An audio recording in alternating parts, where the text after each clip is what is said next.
Business is real simple.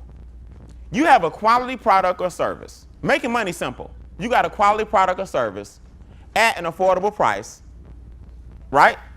And you expect to receive a quality what? Profit. That's business. Now, everybody that's getting money and making a ton of money, millions and billions of dollars, have just figured out how to get more people to give money to who?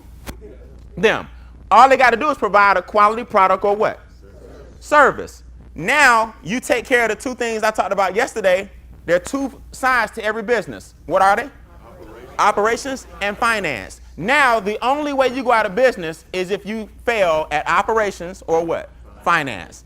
So business is really simple. I got to provide a quality product or service and then find a great way to get the masses to appreciate what I'm offering it for.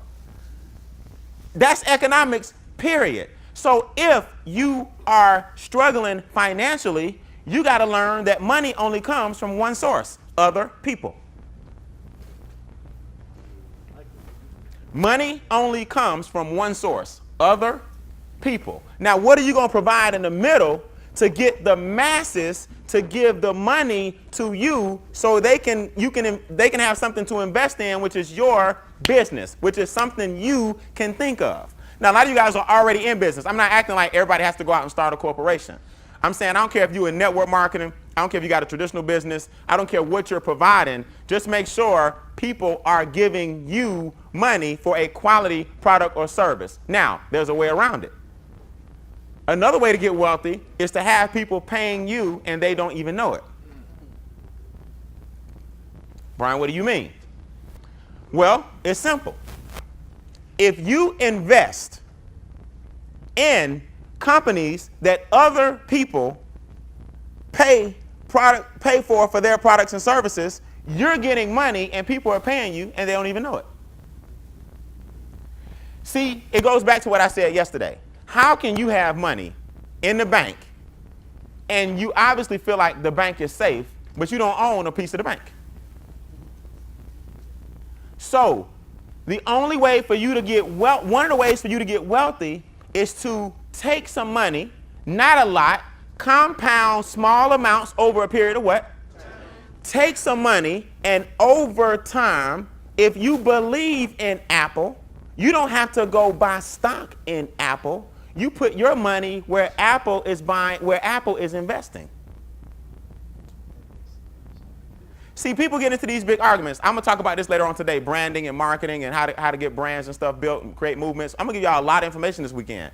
But people will get into an argument over what's better, Android, Samsung, or Apple. You're arguing about another man's brand. I don't see how y'all do that Android, man. This iPhone. Like, that's how bad marketing is. You out there arguing, man, I don't understand, man, these Jordans over these Adidas. What? That's the power of branding. You would defend another person's brand. I'm not saying nothing wrong with that. Like, I get into those debates too. Like, I'm not saying you crazy. I'm saying that's the power of what? Branding. So if you that passionate about the brand, why don't you go find out what Nike is investing in and put your $10 a day compound interest over 30 years in there? You get wealthy off Nike's money. You don't have to create the Nike, but you wearing them, but you're not investing in what they invest in.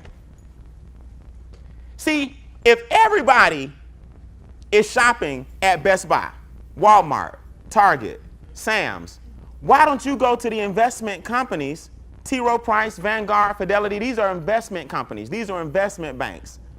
Pull up what these companies are investing in, and then you invest in the funds that they invest in. If billion-dollar companies are investing in certain funds, they must be worth it and somewhat, what's the word I'm looking for?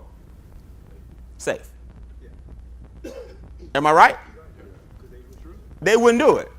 So some tell me if the CEO of Nike putting a lot of his profits over here, I may want to throw my $10 a day over there too. See, you got to learn that wholesale trumps retail. You understand it when you getting tissue and napkins though.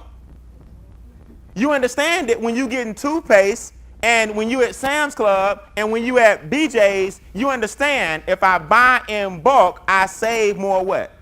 You understand it as a consumer, but you don't understand it as a producer.